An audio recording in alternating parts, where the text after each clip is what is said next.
Hi, friends. Thanks for tuning in to the Mental Fitness Unscripted podcast, where our conversation will encourage your healthy living journey. Inspired by our Team Quadzilla coaching motto, healthy living starts between your ears, we talk about mental fitness in ways that challenge us to think about our thinking regarding topics like habits, leadership, exercise, values, marriage, parenting, and faith. Our hope with this podcast is to sharpen you as we sharpen ourselves to be all we were made to be. So let's dive right into the conversation on this episode of Mental Fitness Unscripted. Get on me. All right. What do you think of that? Yeah. Let's just dive in. I got a big idea, and we're gonna run with it and see what happens. I'm in. Let's go. What you I think got? you're gonna like it. I want to talk about two really helpful illustrations for our mental fitness journey that I have experienced very recently. And so, yeah, let me just explain. Story time. So the reality we live in is that you are either in a really difficult patch or season of life. You know, everything is kind of heavy and you're just in it, right? You're in the mud, you're struggling, you know, it's a difficult thing. You're either there, or you have just come out of being in there and you're like relieved and grateful and happy and thankful and all that kind of stuff that it is past, or you're you're getting ready for the next one that's sure to come, because that's the cycle of, I think, the human experience is you're in one of those three stages. And so I am just coming out of one where I just felt all the negative things, and whether it was circumstances or self-imposed or just wrestling with a lot of stuff and the heaviness of that, really kind of got me down. And now I feel like I've made it through that, and now I'm in a healthier place mentally, I think. And so I want to talk about that in some illustrations that help me to put some context to what is happening here. So anyway, am I making any sense at all yet? Yes. No, you're talking about the. I've got a couple of names for it, but yeah, just the cycle of experience. So yeah. Yeah. So the first one, actually, both of these illustrations come from my favorite book, my favorite literature of all time. I think it's the most helpful resource that we could have for reading over and over again, and it has these illustrations in it. The first one is this idea of a gardener in his garden, or his orchard, let's say specifically in orchard.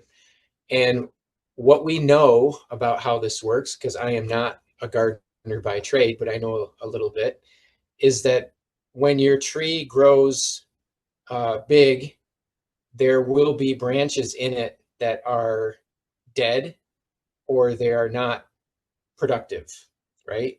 And so what does the gardener do? He prunes them, he cuts them out. And so in my life, that feels an awful lot like bad habits, or rebellion, or sin, or whatever you want to call it, that is counterproductive. It's destructive, it's harmful, it's bad, whatever, however you want to say that, to my life, to me, and to people around me. And so those things have to get cut out, right? Or else we have further trouble. And that cutting out and that pruning hurts. It's difficult. And in the end, for a moment, it makes the tree look pretty gangly, or out of misshapen, or, you know, just rough, right? Because it's just been pruned. But what happens next is in that after the pruning, if we're doing the work, we're fertilizing and we're watering and we're taking in the light, and no pun intended, you can call the light whatever you want, but for me there's a particular source for that light. And if I'm taking all of that in with some patience, uh, I am confident that there will be good fruit at the end of that, right? Whenever that season is for the harvest of that fruit, as a result of this very difficult season of pruning, there will be great benefit for it. And so, as that applies to my life, I'm thinking, well, okay, I am being pruned right now. There's hard things for me to wrestle with, some coming face to face with maybe some bad habits, or some rebellion in my heart that needed to be cut out, and I wasn't even seeing it until all of a sudden this has happened. And so now I'm feeling this kind of refreshment or confidence that there will be good fruit as a result of this if I pay attention and keep doing the right things. And so I want that to be an encouragement to myself and to anyone who would hear this experiencing the same kind of cycle, that there is a good reason for these difficult things to happen, and there will be fruit from it if we're paying attention and taking the right actions as a result of this pruning. So there's my long story to get that started for the first illustration. What do you think? I love it. As you were talking about that, the pruning and those branches that aren't providing anything, they're there, they're in the way. And we have to remember they're drawing energy from the rest of it that is productive. Oh, I like that. Yes. That makes Yeah. sense. Okay. Yeah. And so what we're doing is we're throwing effort, if you will, after nothing. Okay. Mm, And that energy is being wasted. And so being pruned down, um, it puts us into a mode where we can redirect that energy to productive yes. branches, limbs, things, whatever, fill the space there. So Yep. we can. It, I'm not going to say it's the same energy. I'm going to say it's an increase of energy, but it's also directed at the right things. Mm-hmm. Yes. Okay, that pruning Oof. process actually strengthens us and builds. I'm going to say it's a receptor for more energy and directs more Mm, energy. Does that make sense? yes. Yes. That makes me think very much of this concept of distraction, Hmm. and what distraction really is. And it is a wasted energy that is not put to the thing that is much more useful and productive. So yeah, I love that. That's exactly what a distraction is. Yeah, and I love what you just said. It reminded me of something I heard just a second ago. Man, I hope we're recording. Yep, we are. Okay.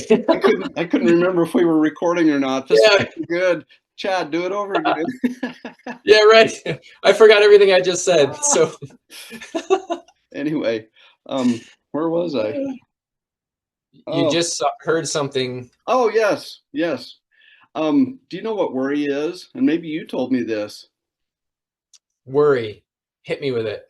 It's a prayer for things you don't want. Ah, lovely. Okay, and talking about having that Mm, branch there, it's a useless yeah. branch. Is the worry going to bring fruit? Only if we give it energy.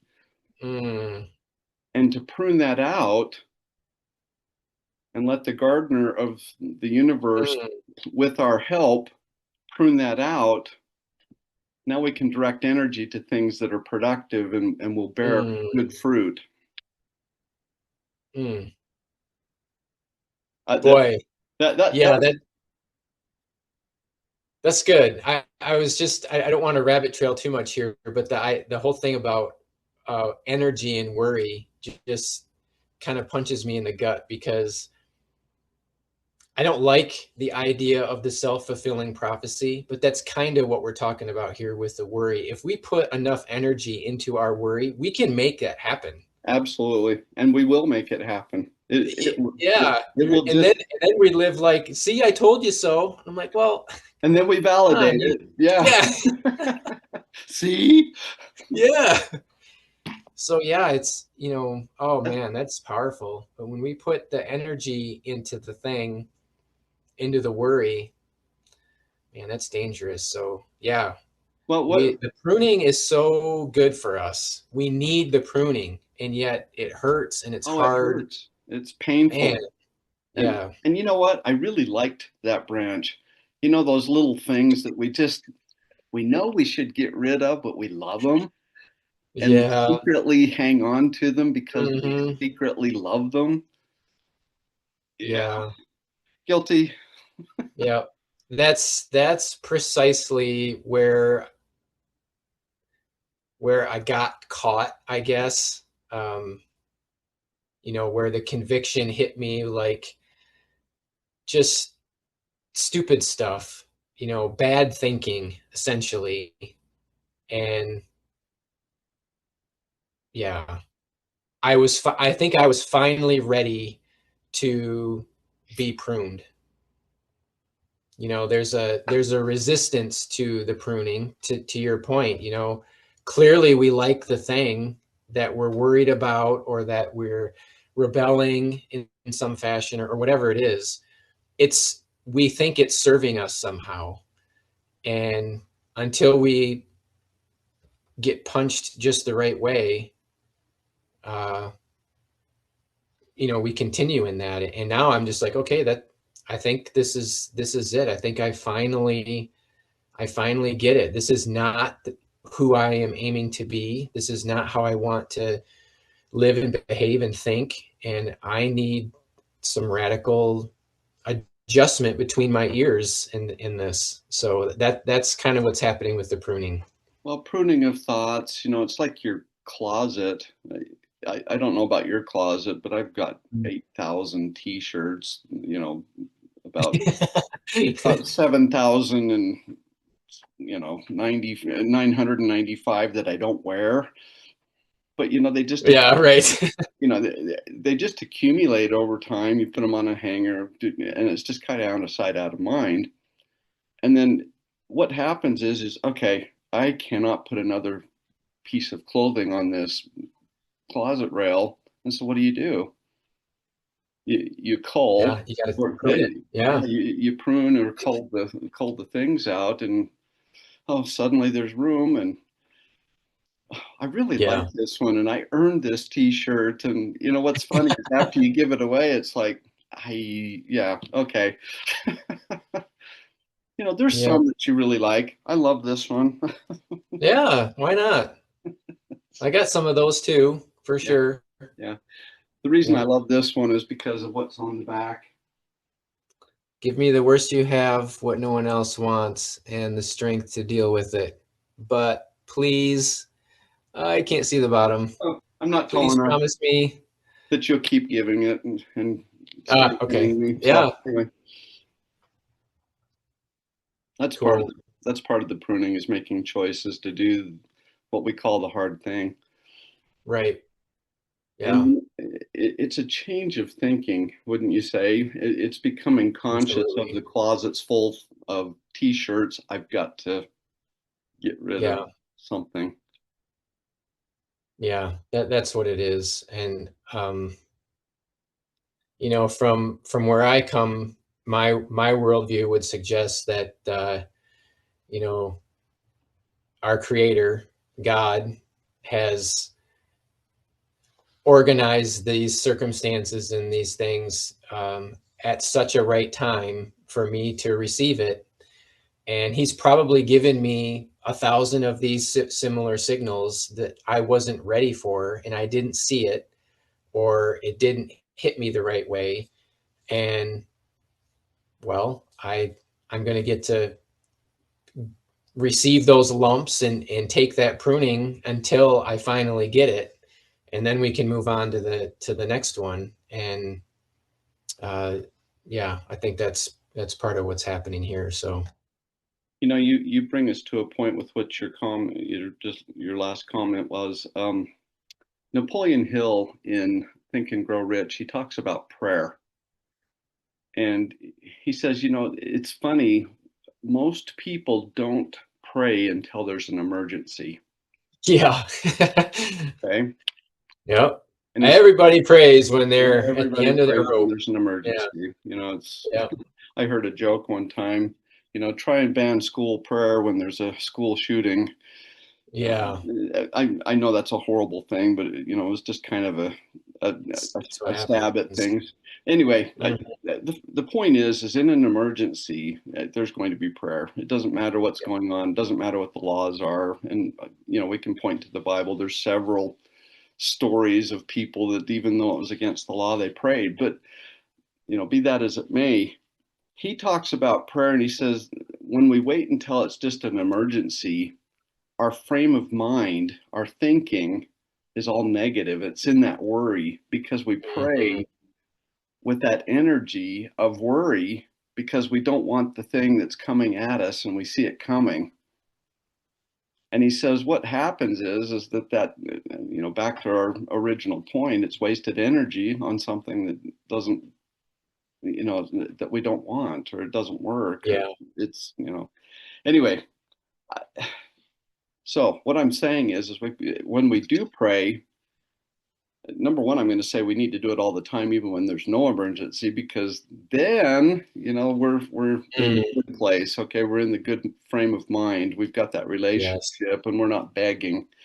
You know, Mm. we're building upon something, that compounding of our activity with that medium. Um, Yeah. Mm. Most people don't go there, and they go to that frame of mind and the negative energy and put it into something that shouldn't exist anyway. Hmm. However, he says if we reframe that and say, okay, this is happening to me, thank you, you know, there's that gratitude, Yeah. there's that gratitude, and then help me to find a way to get through this. And now all of a Yes. sudden, instead of being blocked of this is coming at me, I don't want it, and you're all blocked up with your thinking because it's all worry. Now you've opened yourself up and said, okay, I'm going to look for possibilities or lessons or Mm. adjustment through this thing.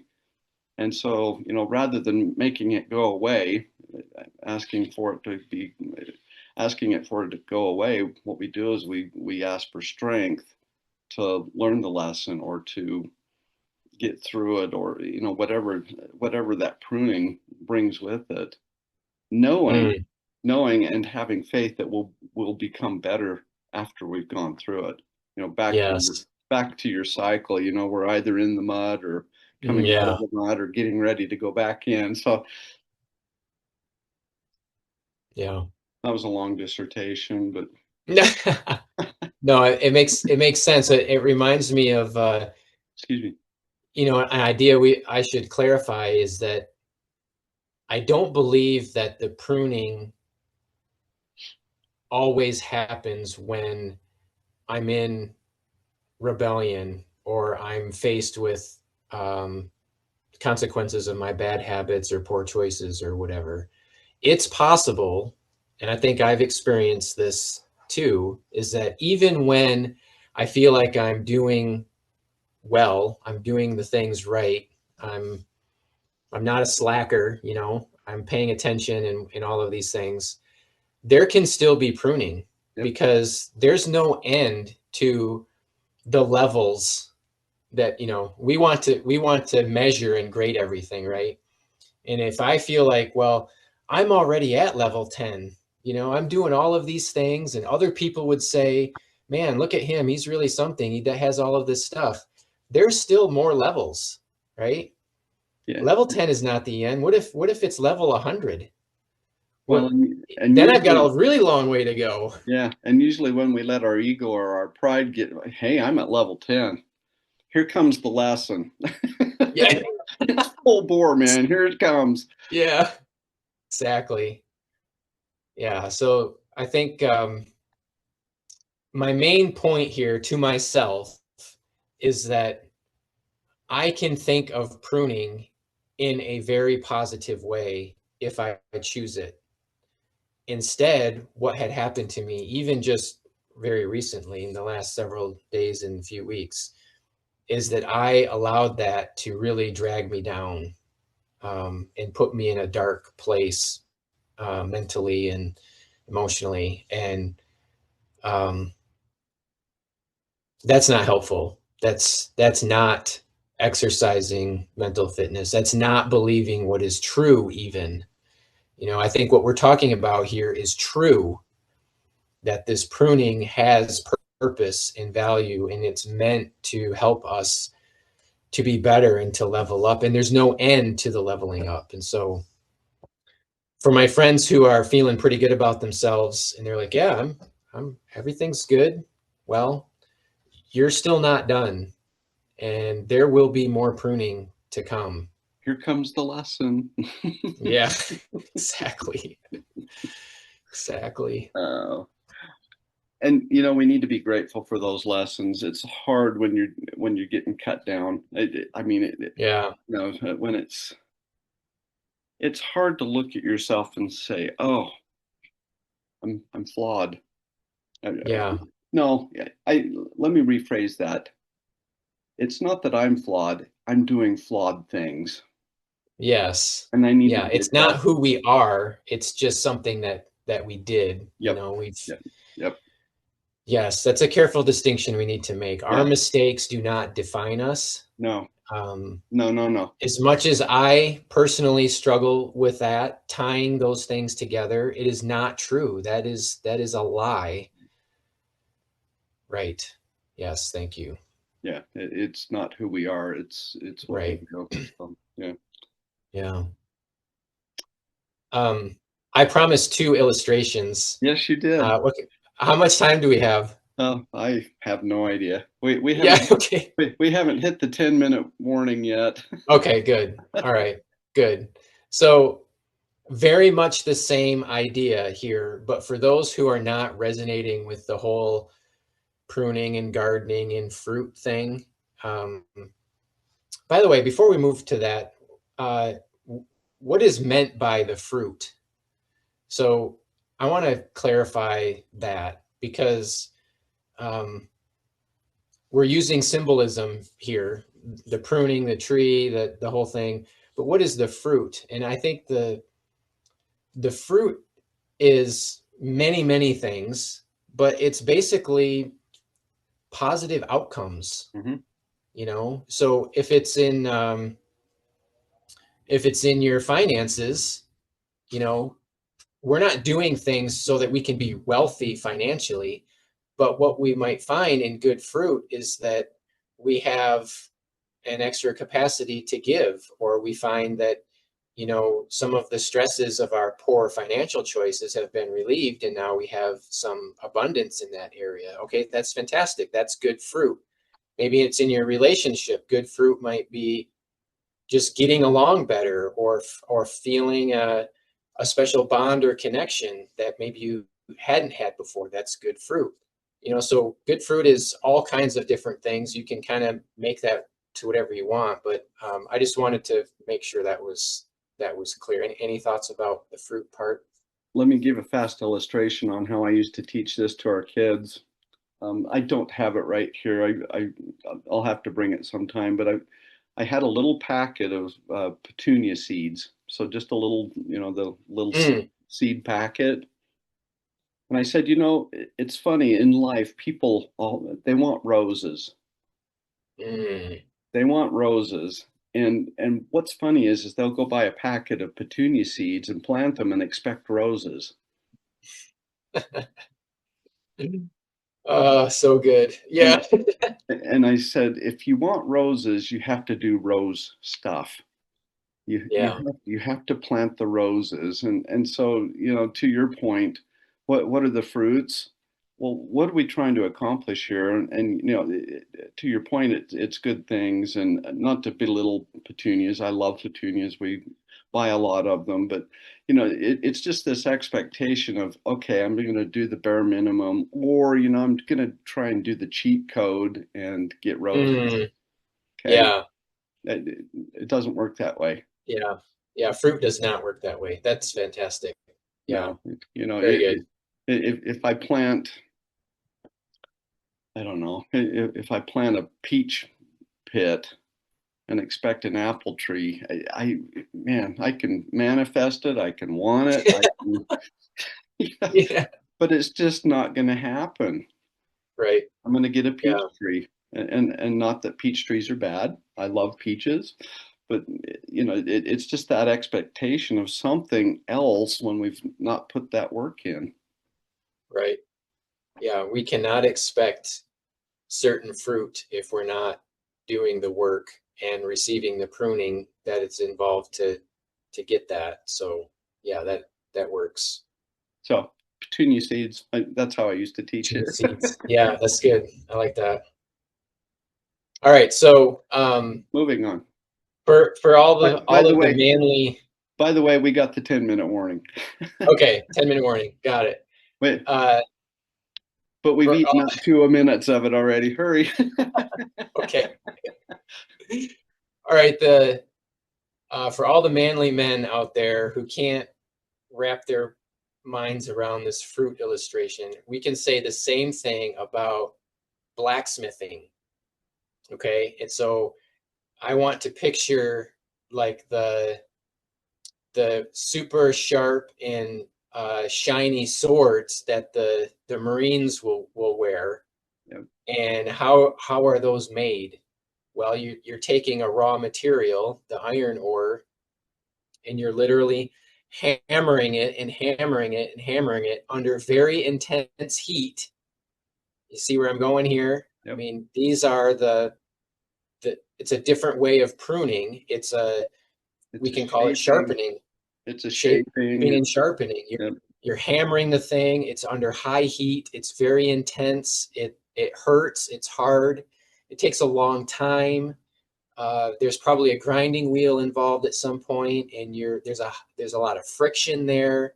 It's conflict and difficulty, and sparks are flying, and all of this is happening to get to the end product. And so that's the same idea as the pruning, and might relate to people in a different way there. So Yeah. thoughts on that?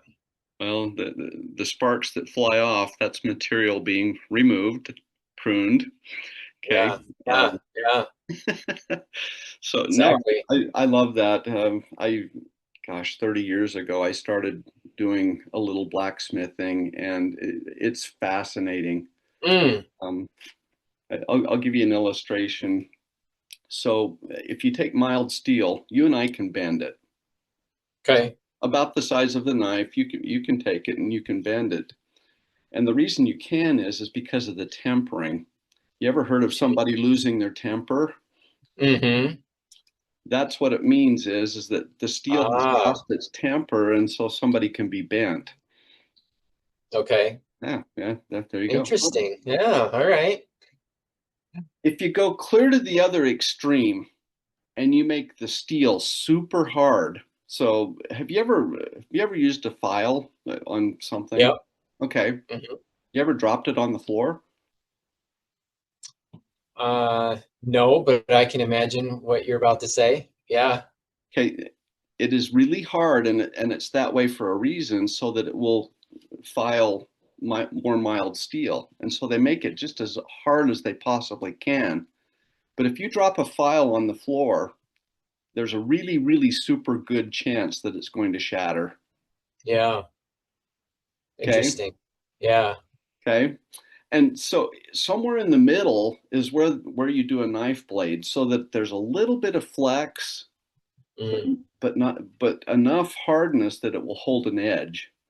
yeah. And so you're looking for that sweet spot. Hmm.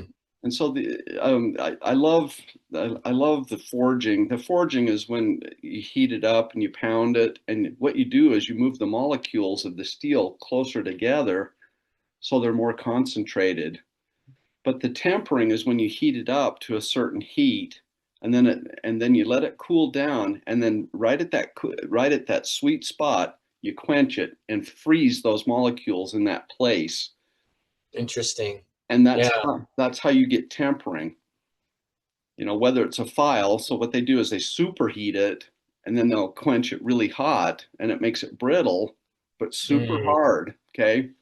And so there's that sweet spot, and every blacksmith has their own thing. I mean, kind of a rule of thumb is so